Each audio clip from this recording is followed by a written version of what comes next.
Michael J. Fox once said he would rather die on stage than quit. For decades, that is exactly how he lived. He survived addiction, high-risk surgery, and a tumor that almost paralyzed him, masking his Parkinson's tremors behind coffee mugs and clenched fists.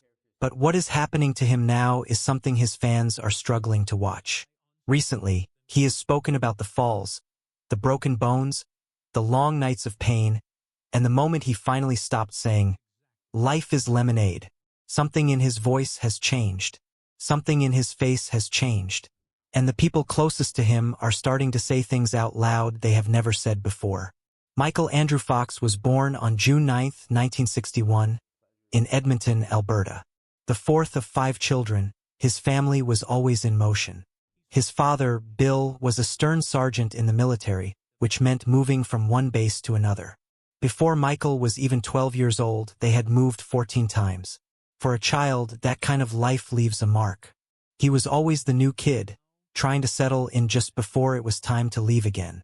He was also painfully small for his age, making him an easy target for bullies.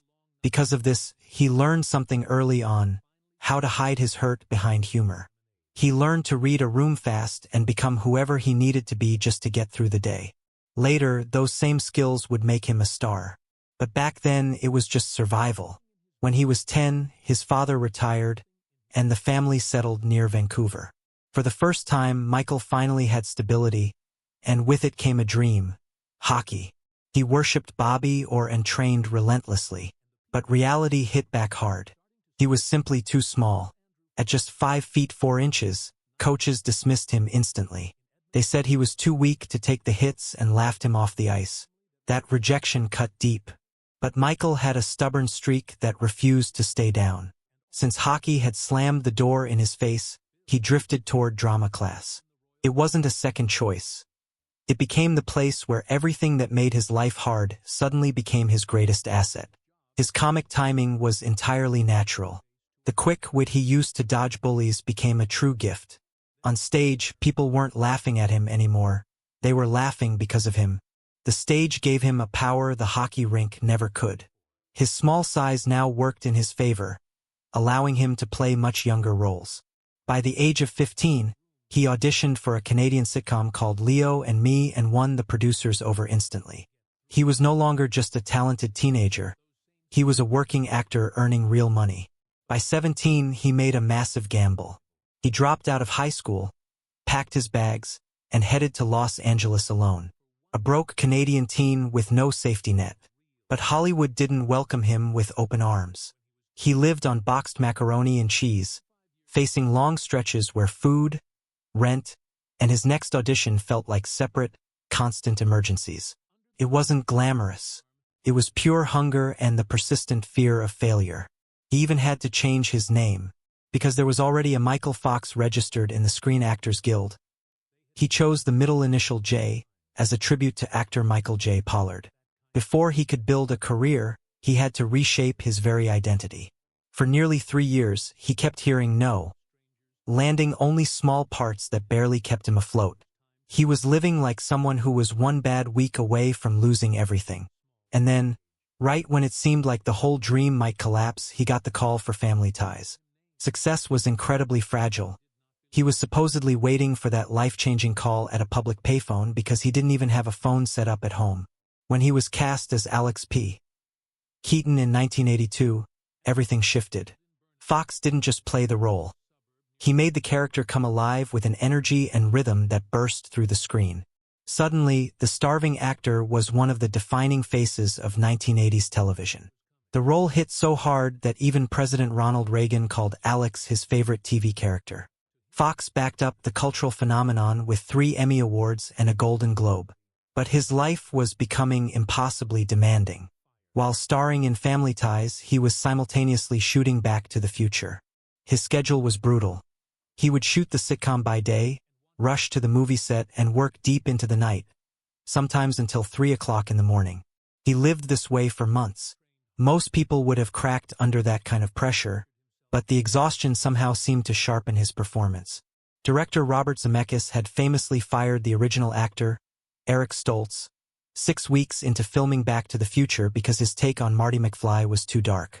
They brought in Fox at a massive expense, and it changed cinematic history. Marty became funny, charming, and utterly unforgettable. The film exploded, becoming the biggest movie of 1985. Overnight, Michael J. Fox was everywhere. Amidst this chaotic rise, Family Ties gave him the greatest gift of his life, Tracy Pollan.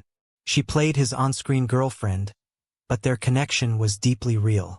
They married in 1988 and soon welcomed their first child. From the outside, his life looked perfect. Fame, hit movies, widespread acclaim, and a growing family. But in 1991, a hidden nightmare began. While filming Doc Hollywood, 29-year-old Michael noticed his left pinky twitching. He brushed it off, but it didn't stop. Soon, his shoulder stiffened, and simple movements felt incredibly wrong. The diagnosis was devastating: early-onset Parkinson's disease. By the time the symptoms showed, a huge percentage of the dopamine-producing neurons in his brain were already gone. For the next 7 years, his life became a masterclass in concealment. Before the cameras rolled on hit shows like Spin City, he would take dopamine pills, not for comfort but purely to make the tremors disappear long enough to film a scene. In his 2023 documentary Still, he admitted he was perfectly timing his medication to peak right when the director yelled action. On the surface, it worked. To the audience, he looked electric. But when the lights went off, the crash hit. The tremors, pain, and exhaustion came rushing back harder than before. He would collapse alone in his dressing room, twisting on the floor in agony, knowing he had to get back out there. The physical fight was brutal, but the emotional toll opened an even darker door: alcohol. He drank to numb the fear and the profound grief of his body betraying him. He was dangerously close to the edge, mixing pills and alcohol to push through long shooting days, only to retreat to lonely hotel rooms, terrified of the future.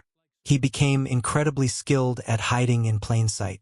He used props as shields, coffee mugs, pens, steering wheels, shuffling papers, anything to keep his shaking hands occupied. Directors praised his quirky physical choices, thinking it was brilliant character work. They didn't know it was pure survival. What finally pulled him back from the brink wasn't medicine. It was his family. In 1993, his wife Tracy looked at him during one of his lowest moments and asked a question that shattered his denial. "Is this what you want to be?" He went to therapy, attended AA, and got sober. He hasn't looked back in 30 years, giving Tracy the credit for saving him. In 1998, after 7 years of carrying his secret, Fox finally stepped into public view with a cover story for People magazine. A doctor had once told him he might only have 10 functional years left, but Fox refused to let that prediction become his ending. By going public, he transformed from a movie star into a powerful advocate. He testified before the U.S. Senate, speaking not as a celebrity, but as a patient demanding urgent action. In 2000, he co-founded the Michael J. Fox Foundation for Parkinson's Research. Acting with the relentless energy of a startup, the foundation has since raised over $1 billion and helped discover crucial early detection biomarkers that are changing the future of the disease. Despite stepping away from full-time acting, his talent never faded. He returned to television to deliver a brilliant, Emmy-nominated performance as Lewis Canning on The Good Wife. Instead of hiding his dyskinesia, he folded it into the character, using the very thing that terrified him to deliver some of his most powerful acting to date. But his physical battles were far from over. In 2018, doctors found a rapidly growing, non-cancerous spinal tumor pressing against his spinal cord, threatening permanent paralysis. He underwent an incredibly risky, high-stakes surgery. Yet, during his grueling recovery, an avalanche of misfortune hit. He slipped in his kitchen, shattering his arm. This led to a severe infection that almost cost him his hand, followed by a terrifying chain of broken bones and injuries to his shoulder, cheek, and orbital bone. Through all of this, Michael J. Fox stopped saying life is lemonade. His optimism didn't vanish, but it became rougher and much more honest. His 2023 documentary still stripped away the protective celebrity shine. It didn't pretend he had conquered the disease. Instead, it showed the raw, painful reality of his daily fight, proving that survival itself can be messy, painful, and profoundly unfinished. And yet, through every broken bone and every tremor, he refuses to stay down.